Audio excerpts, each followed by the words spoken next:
وفيلمنا بيبدأ مع البنت دي اسمها سابينة، وتحديدا سنة 1904. البنت دي مريضة نفسية بمرض خطير جدا، وطبعا زي ما انتم شايفين ان هي بتعافر معاهم لان هم بيحاولوا ينقلوها لمستشفى الامراض العقلية. وهنا هي فعلا دخلت المستشفى، وده الدكتور جون اللي هو المفروض يكون المعالج بتاعها، اللي هو طبعا بيبدأ يعرفها بنفسه. ولكن هي اول ما بيتكلم بتصاب بحالة هستيرية، وبتحاول تقنعه ان هي مش مريضة، وهو طبعا بيحاول يمشيها في كلامها، بيقول لها ان هو فاهم الكلام ده كويس جدا وان هو عارف ان هي مش مريضة. وهنا بقى الدكتور جون بيحاول يخليها تتكلم وتطمن معاه علشان تطلع كل اللي جواها. ودكتور جون بيقعد على الكرسي اللي وراها وبيبتدي يسألها عن اكتر حاجة هي بتحبها، وسابينة بترد عليه وبتقول ان هي بتحب ديانا جدا سواء بسبب او بدون سبب، وان والدها كمان كان بيضربها من صغرها خصوصا في الاماكن الحساسة، وانه كمان والدها عودها على الذل والاهانه. وهنا بقى الدكتور جون قاعد مع مراته وبيقول لها ان هو هيجرب طريقته في العلاج النفسي على سابينة.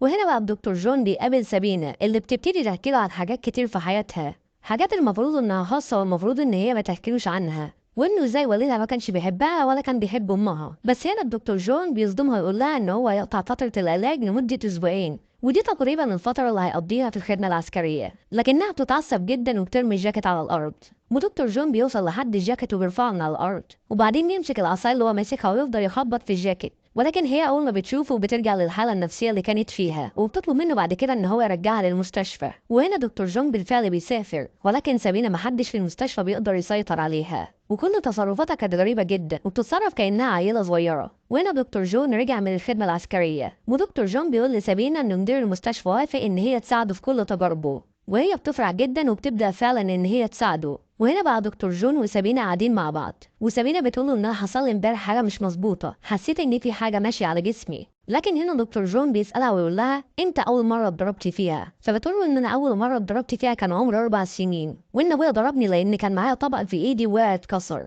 وأبويا في وقتها فضل يضربني في أماكن حساسة جدا.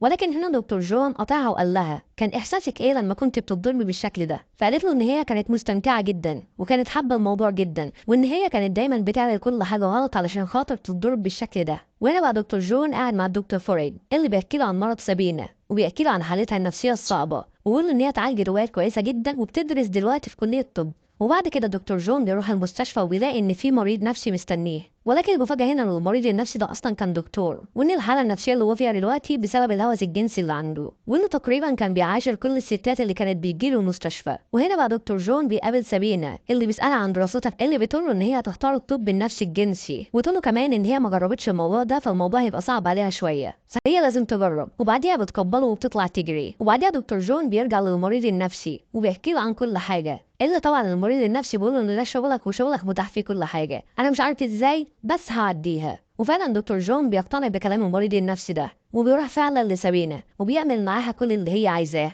وطبعا يا ريت محدش يفهم غلط، هو بيعمل معاها كل ده علشان خاطر تعرف تدرس او تعرف تكمل دراستها. وهنا دكتور جون مراته بتجيب له هديه وبتكون مركب صغير، وده بيكون طبعا تعبيرا عن حبها ليه، وفي نفس الوقت بتشكره لانه وافي جدا ليها، وطبعا يا ابو سنهولي على وفاء. هنا بقى دكتور جون بيروح لسابينة وبيقول لها انه مش هينفع يعمل اي حاجه تاني معاها، وان لازم علاقتها بيه تنتهي لان هو راجل متجوز ومش هينفع يخون مراته، ونعم الاحترام يا جدع. وهنا بقى دكتور فريد بيقول لدكتور جون ان انت سيرتك بقت على كل لسان، وكل الناس بقت بتتكلم وما عندها سيره غير موضوعك انت والمريضه بتاعتك، ويقولوا كمان ان انت على علاقه بيها. وبعدها بيقولوا سيبك من اي كلام وسيبك من اي حد بيتكلم وبص لبيتك ومراتك. وبعد كده دكتور جون بيروح لسابينة ويقول لها فعلا ان هو مش هيقدر يكمل معاها، وان هي بالنسبه له مجرد مريضه نفسيه، وان اللي بيحصل ده ما كانش اصلا المفروض انه يحصل. وهنا بقى سابينة بتروح لدكتور جون المكتب بتاعه اللي بيدور ما بينهم خلاف، وبعد كده بتمسك السكينه وبتضربه في وشه. وسابينة بعد كده بتمسك ورقه وبتكتب فيها رساله لدكتور فريد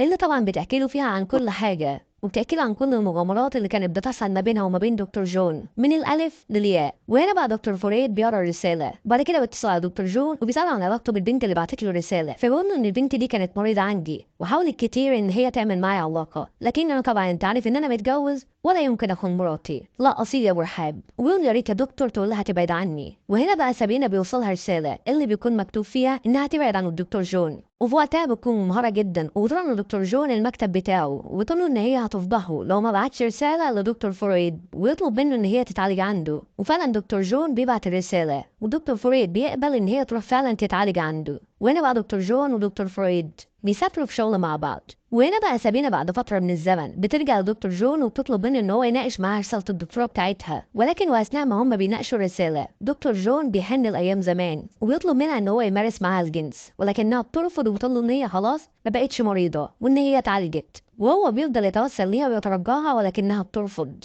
وبيحصل خلافات ما بين دكتور جون ودكتور فريد، وفعلا بسببها ما بيكلموش بعض، وبيعدي سنتين وسابينة بتتجوز. وهنا بقى سابينة بتروح للدكتور جون البيت بتاعه وبتقول له ان هي خلاص ما بقتش مريضة وان هي كمان هتسافر من المكان اللي هي عايشة فيه، ولكنه بيفضل يترجاها كالعادة ان هي تكمل معاه ولكنها بتسيبه وتمشي. ودي بتكون نهاية فيلمنا النهارده.